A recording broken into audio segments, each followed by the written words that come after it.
मुख्य आदरणीय बहन कुमारी मायावती जी का, जिन्होंने अपने 4 बार के शासनकाल में उत्तर प्रदेश को शिक्षा के क्षेत्र में अग्रणी, शिक्षा ही व्यक्ति के व्यक्तित्व का निर्माण करती है और शिक्षा ही देश का। आदरणीय बहन जी ने कई विश्वविद्यालय खोले। गौतम बुद्ध विश्वविद्यालय, डॉक्टर शकुंतला मिश्रा विश्वविद्यालय, मानव कांचीराम साहब उर्दू फारसी विश्वविद्यालय, छत्रपति साहू जी महाराज यूनिवर्सिटी विश्वविद्यालय के साथ लगभग 5000 primary school, degree college, inter college, ITI college, engineering college और मेडिकल कॉलेज भी खोलने का काम किया। श्री राम जी 3 मिनट्स। धन्यवाद मान्यवर कि आपने मुझे शिक्षा मंत्रालय के कार्यक्रम प्रतिष्ठा पर बोलने का अवसर दिया। साथ ही मैं आभार व्यक्त करता हूं अपनी पार्टी की मुख्य आदरणीय बहन कुमारी मायावती जी का, जिन्होंने अपने 4 बार के शासनकाल में उत्तर प्रदेश को शिक्षा के क्षेत्र में अग्रणी बनाया।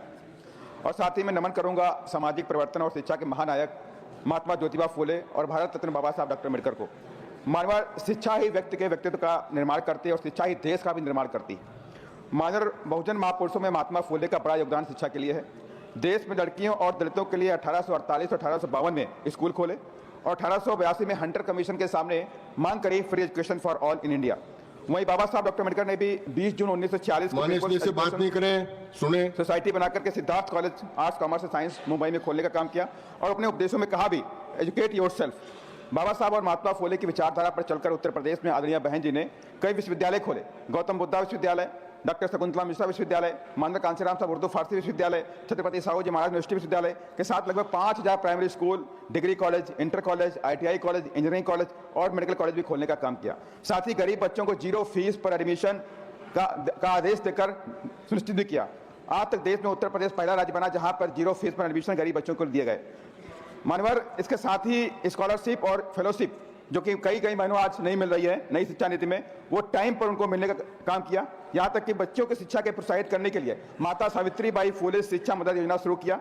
लाखों बच्चियों को साइकिल और 25,000 रुपए का चेक दिया ताकि बच्चियां 10th और 12th की शिक्षा को ग्रहण कर सकें।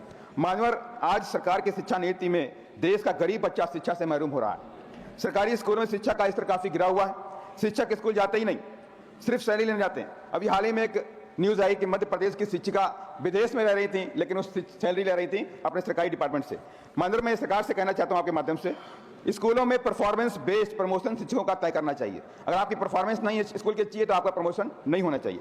क्योंकि अभी हाल ही में आपने देखा भी मानवर कि दूसरी तरफ प्राइवेट स्कूल भी देखिए, प्राइवेट स्कूलों में फीस इतनी बड़ी हुई है कि गरीब आदमी, मिडिल फैमिली प्राइवेट स्कूलों की फीस अफोर्ड नहीं कर सकता। अगर कर भी लिया तो उनके कोर्सेस इतने ज्यादा कॉस्टली होते हैं, महंगे होते हैं कि वो बच्चे सोच भी नहीं सकते कि अपने स्कूल में पढ़ाने की बात करें।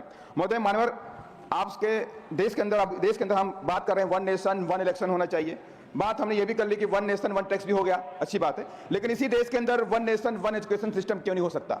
अमीरों की बच्चों की एजुकेशन अलग होगी, गरीबों के बच्चों की एजुकेशन अलग नहीं हो सकती। ये देश भारत संविधान चलता है, इस पर भी सरकार को विचार करना चाहिए। साथ ही मैं लास्ट में खत्म कर रहा हूं, मौखिक परीक्षा और वाइवा से पूरी तरह से खत्म करनी चाहिए, क्योंकि इसमें तमाम द्रोणाचार पद्धति के टीचर लोग दलितों, पिछड़ों, आदिवासी बच्चों के साथ में अन्यायपूर्ण प्रभाव करते हैं। IIT, IIM, मेडिकल कॉलेजेस के अंदर गरीब बच्चों की शिक्षा फ्री कर देनी चाहिए ताकि इनके बच्चे पढ़ाई पूरी कर सके, क्योंकि तमाम SC, ST, OBC के बच्चों को शिक्षा से महरूम होना पड़ रहा है। राइट टू एजुकेशन, अभी हमारे कई साथियों ने बोला,